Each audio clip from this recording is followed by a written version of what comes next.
morning. So this session indeed is a comparative session where we look basically at migration, border and security policies in different areas. We look, and it's a Jean Monnet network grant that is sponsoring this session. Big, obviously, the SHIRT contributes some, but Jean Monnet is the lead for this, the lead funding agency. And we have organized a number of workshops. So the idea for those who are not presenting, the idea of this session was to bring the different leads for each one of the workshops that we held in Europe, in Japan, in Canada, here. And that's why I have my colleagues from Japan in the session and from Europe. So Ted and Naomi from Japan and Birte from Europe and Oliver from Canada. We would have had more sessions because we have colleagues who have participated in this, and we have writing on this. We're editing books, actually. Each of the books has either a special issue of a journal or or a book in preparation. And in the program, for instance, I had put Michael Carpenter, who's my postdoc, but he already presented at 2 other sessions, so I said to him that he didn't need to come and talk to us about the book, for instance. That's why he's not here. Now, why did we get this funding? And that's what I'm going to talk to you about, is that when I wrote the Jean Monnet Network grant, I wrote in the grant that the EU migration crisis, we can call it crisis just for a few minutes, was not going to go away and was probably at the forefront of migration issues across the world, and that Canada and Japan were probably going to be looking at the EU answer, basically, and the coordinated answer. I think the coordinated answer in the EU is very interesting, and I also think that, and I'm talking about coordinated across EU member states, but Birte will highlight this. You'll see that there are changes and that there were major issues and that some of the issues are unresolved. In Japan, why Japan? Well, because Japan is the outlier case study. It's a really interesting area where you basically don't have policies that deal with migration issues, right? You have many regulatory systems, but you don't have a unified policy. So that's basically what I wrote in the grant. And it was interesting because we actually ranked very high on the Jean Monnet network. We got an 87 out of 100, and we were first funded in the ranking. So I was very pleased with this. Now, my colleagues already heard the talk, but just to frame this very briefly, I'm going to take 5 minutes just to say where it comes from. I have 35 slides, but don't worry, I just jumped from one to the other. I jumped from one from the other and explain basically where this comes from, right? So these are the questions I'm asking. What are the causes of increased migration towards the European Union? What are the proposed solutions? At the time, 2015, I'm not looking at the progression since then because that's the work that we were doing. How has the EU been transformed? You'll see that I have an opinion on this, obviously, and I have some evidence that the EU has been transformed. And is it the end of Schengen? That was the question at the time, and you can very well see today that the answer is very clear. It's no. Schengen's been actually strengthened. So it's really interesting from our perspective. Now, very quickly, the beauty of this case study, in my view, is that nobody saw it coming. Nobody saw it coming. By 2014, there was a jump in the number of people who were entering in different means, and the year after, you have 1.1 million people who tried to enter, right? One of the main issues is actually well depicted on this map, is that traditionally people were coming through this side of Europe, and now they were coming from this side of Europe. These were all the new member states, much less well equipped, so obviously it created a huge crisis. The exception would be Greece, right? The exception would be Greece, but when we look at all this region, we know to this day that the nationalist answers, that the military were involved, that fencing appeared as a policy, and so on and so forth. So that's it. The other thing is that it's very diverse, but the Syrian crisis is there, but it's not the only issue.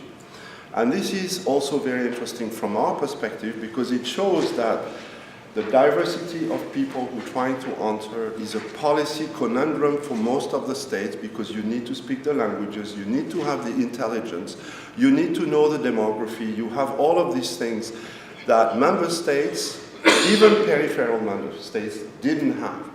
When I presented this work, for instance, in front of 55 officers of the Canadian military 4 years ago, there were 2 generals in the room, and I said, you know, one of the issues here is that you have to speak 5 or 6 languages. You have to have people who are able to do intelligence work on individuals.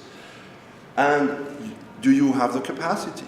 And I said, would you be able to have an answer in Canada, even with 3 languages, French, Spanish, and English, and be able to put this in place in less than 6 months? And people were shaking their heads. Right? So there is a capacity, but there is a policy conundrum, and everybody is aware of this. So the answers, we knew already at the time that Dublin was a problem. We knew that there was a huge problem because there was an issue of capacity, there was an issue that had to do with documents, but there was also this issue that remains really very vivid today across the EU, is that individual state bureaucratic capacity was basically tested in this case. So the Hungarian answer and the military coming in the station, for instance in Budapest, is not a surprise from our perspective. I think that if you have a learned perspective, or if you have at least some knowledge, you're not surprised that a state falls back onto using the military when they don't have social workers, when they're not equipped in multidisciplinary teams that have the ability to welcome people, test, issues of obviously intelligence are really important.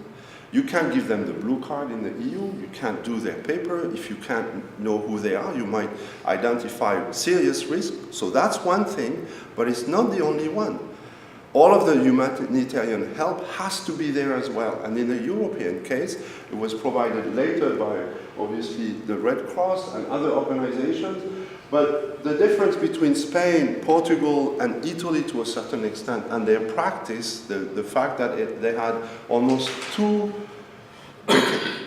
years of experience, especially the Spanish case, shows up in some of the reports early, but also shows up then in the transfer of skills across the EU. So if you look at, for instance, the very first camps that appear south of Italy on some of the islands across Greece and so on and so forth, the European Union imposes head of camps who come from Spain. So you look at the staffing there and you see the head of camp comes from Spain. Why? Because they have the practice and nobody else had the practice at the time. So the EU obviously has had tons of issues in this regard. And basically, what happens is that the one thing that I think is in a way remarkable, yet it was criticized in the media at the time, is the speed at which money was found. I'm not saying that the policies that were implemented were good, but there was an answer, a huge amount of money. In my own estimates, it's about 12 billion euros that were found within the fall term. It was used in ways that have been more than debated and have been controversial as well, with enhanced security rather than, first responder humanitarian help. That's also one of the policy shifts that we've looked at. But you have a policy answer which is quite interesting. Now, I'll just say this. Schengen didn't disappear. Dublin 3 is still a debate. There are issues with human mobility across all the constituencies. If we had dealt with, excess flow of trade into the EU or outside of the EU, we would have had no issue whatsoever.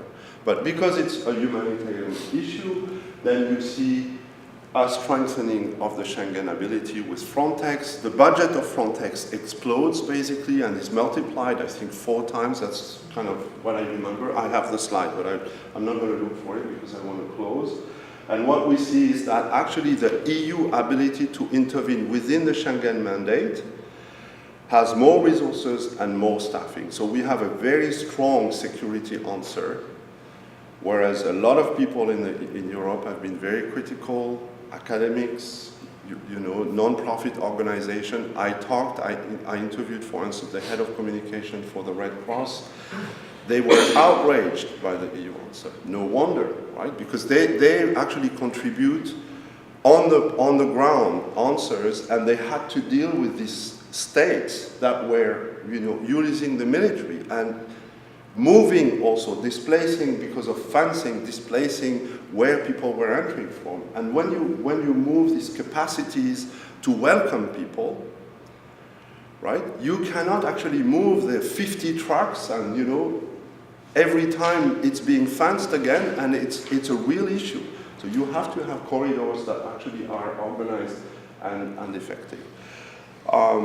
So it ended up with this kind of work, right? Rhys Jones coming up and having done some work in Gibraltar and Ceuta and Melilla, and writing a book like Violent Borders that actually anchors this idea quite well, I think. Not that I think it's the best work on this, but at least it's a work on this that is really important and flagged the issue. It doesn't focus enough on what's going on inside the EU. That's why I think our work is really interesting in this sense. Although we see the polarity between, you know, the Canadian answer that is slightly different and obviously the Japanese one. Thank you very much.